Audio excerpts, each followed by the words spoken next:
भारतरत्न पंडित भीमसेन जोशी यांचे ज्येष्ठ पुत्र राघवेंद्र आणि त्यांचेच धाकटे बंधू आनंद भीमसेन जोशी आपल्या श्रेष्ठ गायक वडिलांबाबत बोलताना भारावून गेले नसते तरच नवल. मी राघवेंद्र भीमसेन जोशी, पंडित भीमसेन जोशी यांचा सर्वात थोरला पुत्र. माझा जन्म गदगीतला. आता मी वयाची 63 ओलांडली आहे आणि मी पुण्यातच असतो. माझा एक छोटासा स्मॉल स्केल व्यावसायिक म्हणून मी माहीत आहे लोकांना, पण आपल्याशी भेटतोय तो पंडितजींचा थोरला मुलगा भीमण्णा. वडिलांविषयी बोलताना राघवेंद्र म्हणतात, भीमसेन जोशी ह्या आत्ते मामे भावंड होती आणि माझ्या आजीनी म्हणजे रमाबाई हिनी मागणी घालून त्यांना लग्नात करायला लावलं होतं. आणि भीमण्णांचंही तसं आईचं पहिल्यापासून प्रेमच होतं. भीमण्णा गायक म्हणून काय सांगू, त्यांच्या सुरांचा कान हा घेऊनच मी जन्माला आल्यामुळे कदाचित मला गाणं हे ऐकायला जाऊन बसायचं हे काही कोणी सांगायची गरजच पडली नाही. अगदी लहानपणची आठवण सांगायची झाली तर 7-8 वर्षाचा असताना मी पहिल्यांदा मोतीबागेतलं त्यांचं गाणं अजूनही माझ्या डोळ्यासमोर आहे. तो जोगिया होता आणि त्या काळात मला सवय, एक मजेशीर सवय आपली आपण मी लावून घेतली होती. जसं लहान मुलं काहीतरी खोडी म्हणून घेतात सवय, तर त्यावेळी मी एक अशी सवय होती की डोळे मिटायचे आणि भीमण्णांचं गाणं ऐकायचं. आणि त्या दिवशी असंच झालं, मी डोळे मिटले होते आणि थोड्या वेळाने जोग्याच्या सुरांनी मला काय झालं कळलं नाही, पण अजूनही तो क्षण मी विसरणं शक्य नाही. मी डोळे मिटलेले वेळ मला एकदम लक्षात आलं की कोणीतरी आपल्याला सुंदर अशा फुललेल्या बागेतनं हिंडवतंय, अनंत फुलं फुलली आहेत, त्यांचा वास सुद्धा मला येत होता आणि हेही कळत होतं की आपण कधीच न बघितलेलं जग आहे. बहुतेक मला स्वरज्ञान हे त्या क्षणापासून झालं असावं. माझ्या जन्मानंतर माझ्या जन्माच्या अगोदरच माझी सख्खी आजी रमाबाई गुराचार्य जोशी म्हणजे भीमण्णांची आई ह्या गेलेल्या होत्या आणि 6 भावंड होती आणि त्यांची जबाबदारी म्हणून आजोबांनी दुसरं लग्न केलं आणि ती जबाबदारी 1 वर्ष भीमण्णांच्यावरच टाकली. तेव्हा भीमण्णांनी धारवाडला घर केलं होतं आणि सर्व भाऊ आणि मी नुकताच कळायला लागलेला ते सर्व भीमण्णांना मोठा भाऊ म्हणून अण्णा म्हणायचे, भीमण्णा म्हणायचे आणि तेव्हापासून तीच मला सवय लागली भीमण्णा. ज्याला म्युझिकल हे असतं त्याला म्हणतात त्याची कलम कधी मरत नाही, त्यामुळे मी प्रत्येक कलम जगलं.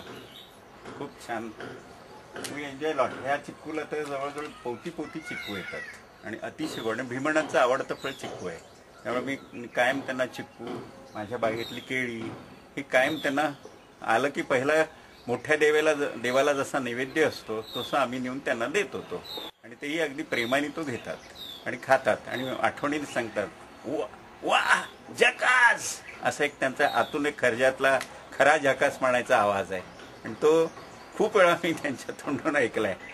वेतन मुंडना बे मुंडना बे मुंडना आखर मट्टी में मिल जाना, मट्टी कहे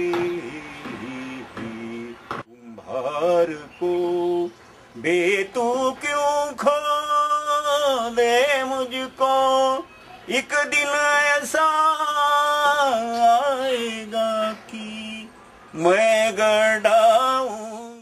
त्यांनी जो सुरांना 4th डायमेन्शन दिला, खरं तर तेच स्वर सगळे गातात, तो तेच राग असतात. मग पंडित जे गातात म्हणजे असं काय एकदम, तर ते तसंच आहे, कारण त्यांचे सूर म्हणजे कोळ्याच्या जाळ्यासारखे. तुम्ही रसिक माणूस समोर आला की 2 सेकंदात ते जाळी विणायला लागतात आणि तो त्यात हलूच शकत नाही. ही ताकद त्यांनी जी सुरांची मिळाली ती काय आजची एका दिवसाची नाही, लहानपणापासूनच.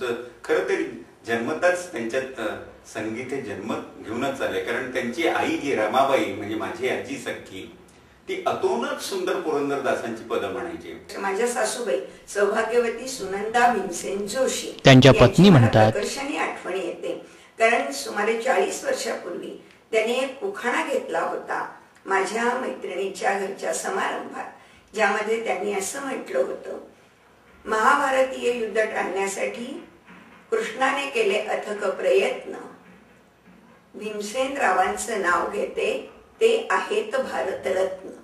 एकदा असेच ते फिरत आमच्या धारीच्या माझ्या छोट्या घरात आले होते. मी नुकतंच घर बांधलं होतं, अजून काही पूर्ण सोयी नव्हत्या आणि अशा वेळी ते जरा वेगळ्या मूडमध्ये होते.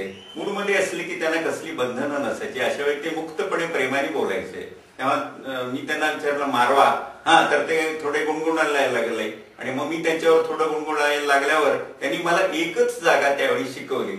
गुरुबेन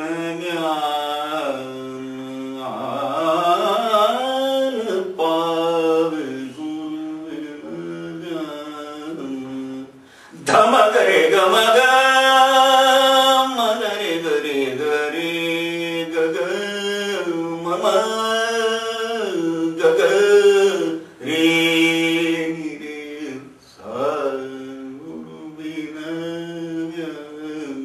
अशी स्वरांची जादू त्यांची माझ्यावर लहानपणापासूनच होती. आता त्याप्रमाणे मेहनत करायला किंवा बाकीची परिस्थिती कौटुंबिक आमची शक्य नव्हतं. त्यामुळे मला माझ्या जबाबदाऱ्या टाळून चालण्यासारखं नव्हतं. आई, 2 बहिणी ते देत होतेच, त्यांच्यापुरतंच आम्हाला फक्त गरजेपुरतं मिळत होतं. पण त्यातून वर येऊन आपलं जगणंही आवश्यक होतं. भीमण्णाकडनं कोणी मला विचारलं तर तू काय घेतलंस, तर त्यांचा पर्टिक्युलर अतिशय शिस्तबद्ध स्वभाव, सुंदरतेची अगदी मनापासून आवड, स्वच्छतेची आवड. मी खूप वेळा घरी जायचो, म्हणजे तिकडच्या आमच्या घरी गेलो तर हे भीमण्णा केरसुणी घेऊन केर काढतानाही पाहिलेलं आहे. त्यांना अजिबात कचरा घाण ही कशातच, सौंदर्यवादी दृष्टिकोन हा त्यांच्या रक्तातच आहे. त्यांचा प्रत्येक गोष्टीत साधा पांढरा शुभ्र पायजामा, नेहरू शर्ट आणि थोडंसं तेल लावून मागे वळवलेले केस, ह्याच्यातनं ते जेव्हा गाण्याला बसत तेव्हा माझे एक मित्र रवीजी परांजपे हे मोठे चित्रकार आहेत, ते म्हणतात, आणि ते तंबोरे लावणं, ह्यातच ते पाऊण एक मैफिल जिंकून टाकायचे. एवढी त्यांच्या देहातनं त्या सुंदरतेची ऊर्जा बाहेर पडायची. आणि पहिल्या स्वरावर षड्ज लावल्यावर, सगळं आसमंत भरून टाकल्यावर, तो त्यावेळचा भीमण्णांचा तरुणपणातल्या चेहऱ्यावरचा उत्स्फूर्त सूर लागल्याचा आनंद आणि तो दुसऱ्यांच्यापर्यंत पोहोचल्यावर त्यांचा आनंद हा वाखाणण्याजोगा होता. आनंद भीमसेन जोशी यांनी आपल्या भावना संगीतातून अशा व्यक्त केल्या. आईची अशी इच्छा होती की वडिलांचा वारसा घ्यावा, 2 भजनं चांगली म्हणली तर पुढे अजून चांगलं काही करता येईल.